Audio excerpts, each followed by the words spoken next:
நம்மளும் கஷ்டப்பட்டு மற்றவங்களையும் கஷ்டப்படுத்துகிற ஒரு குரூப் இருக்கும்.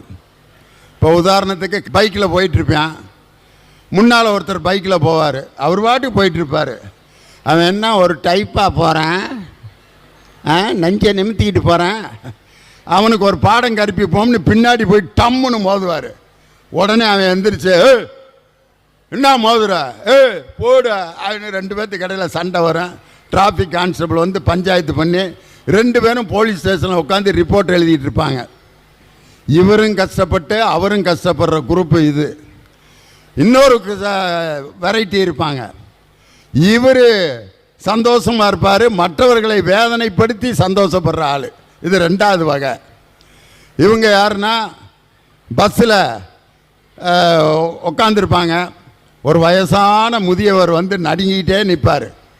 அவருக்கு இடம் கொடுக்காம அவருடைய கால் வலிக்கிறத அப்படி பார்த்துக்கிட்டே உட்காந்துருப்பார். 2 மணி நேரம் அந்த முதியவருக்கு இடம் கொடுக்காம சுகமாக உட்காந்துட்டு போவார்.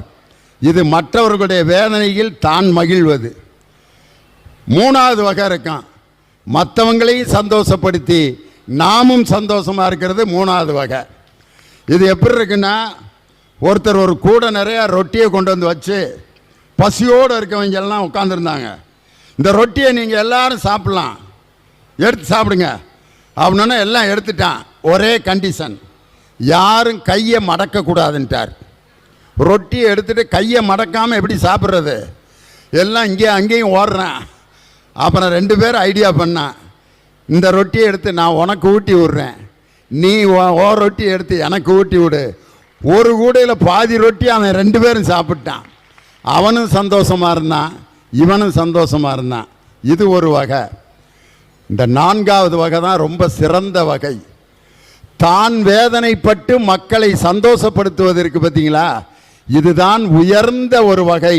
இந்த வகை மனிதர்கள் இருப்பதால் தான் இந்த உலகம் மகிழ்ச்சியாக வாழ்ந்து கொண்டிருக்கிறது.